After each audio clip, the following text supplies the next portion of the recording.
Another round of NFL action is in the books, family, and friends. This past week was awesome in that it gave us big time clashes and fights between some of the best teams in the league at the moment. There were controversial moments, distances put between some and others, plus plenty of other things that you need to know about. This is where we, Michael Peterson and RJ Ochoa, come in. It is our job to make sure you understand what you need to so that when you see your family soon enough for Christmas, you are properly prepared and fitted. This is the Skinny Post, and we are about to fly through the most important things that happened on Sunday of Week 15. Allow our friends at Pride of Detroit to set the stage and or remind you of how Dan Campbell sort of threw away Sunday's game for the Lions against the Buffalo Bills. Early in the fourth quarter, the Lions scored to make it 38-28 with 12 minutes remaining. At that point, Campbell opted for an onside kick. The kick was recovered by the Bills and returned all the way to the Lions' 5-yard line. One play later, the Bills were up by 17 points again. It is not a secret that I am a bit annoyed by all of the Lions' love that we have seen over the last few years. More than anything, what annoys me is how people present the idea that they believe Detroit is very good as something unique to them when everyone agrees on it. Now, I just digress.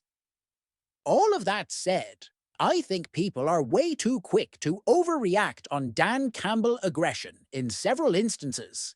This is who he is. I don't say that in a simplistic or give-up way. I say this in a very positive way.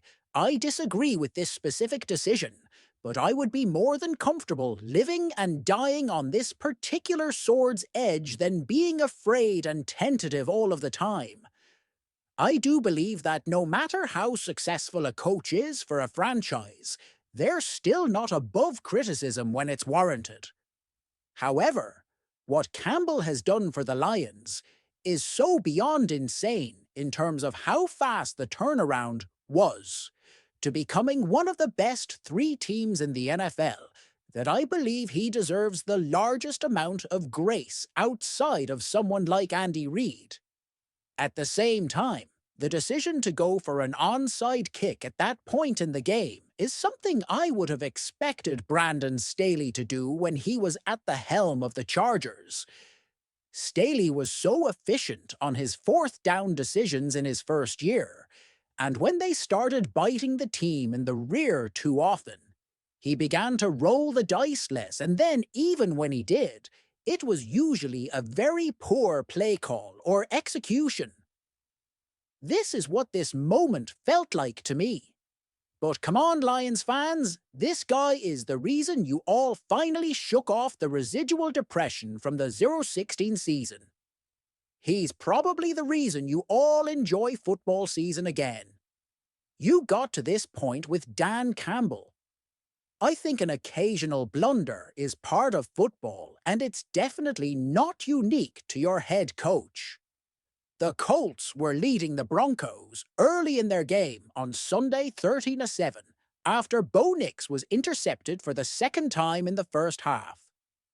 On the ensuing Indy drive, running back Jonathan Taylor took a carry 61 yards to the house to go up 20-7.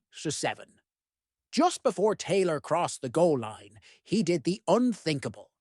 Like a rookie who just couldn't wait to celebrate their first professional touchdown, Taylor let go of the football a step before crossing the plane in order to, I don't know, look cool?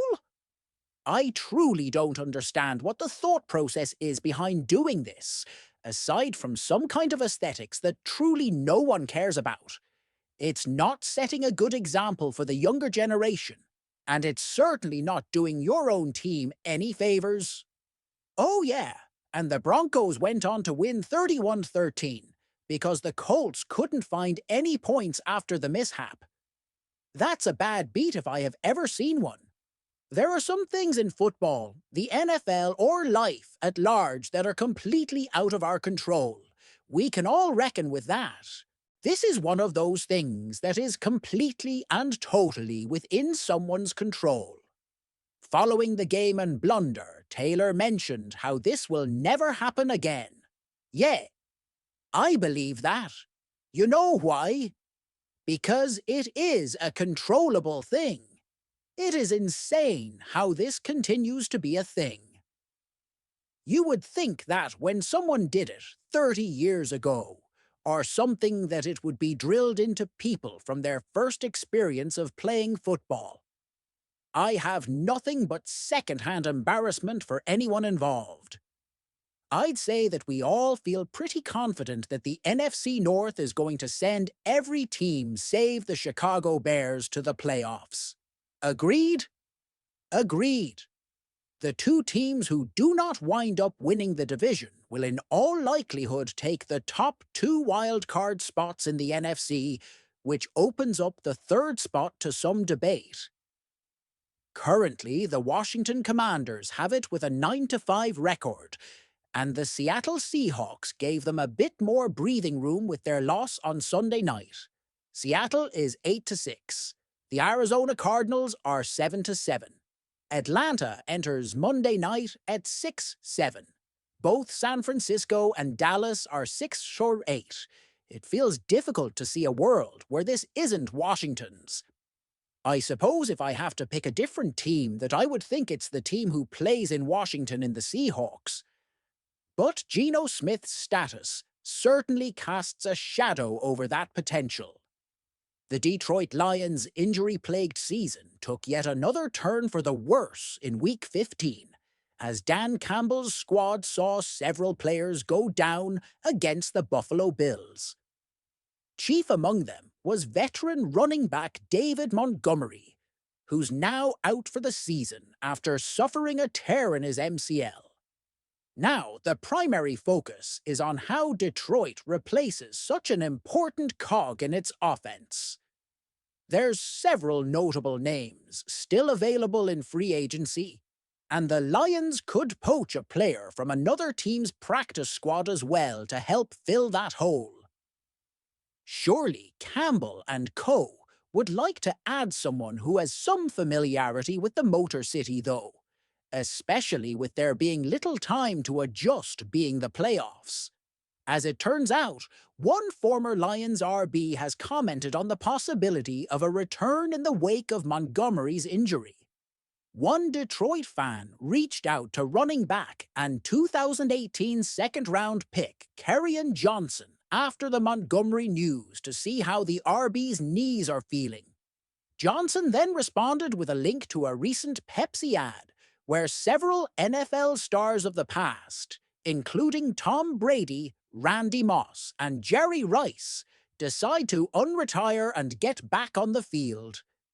Now, this seems to be a clear joke from the once electric playmaker.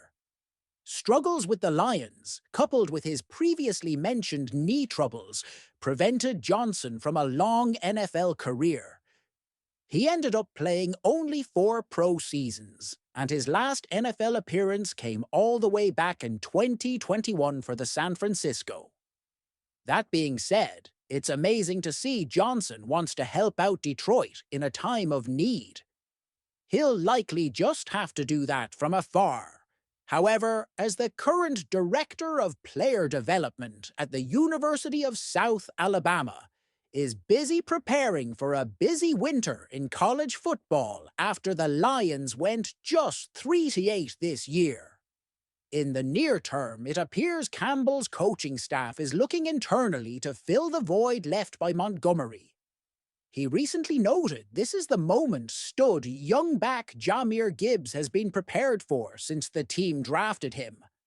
Backups Craig Reynolds and rookie Sione Vaki were also mentioned as players who could pick up the slack.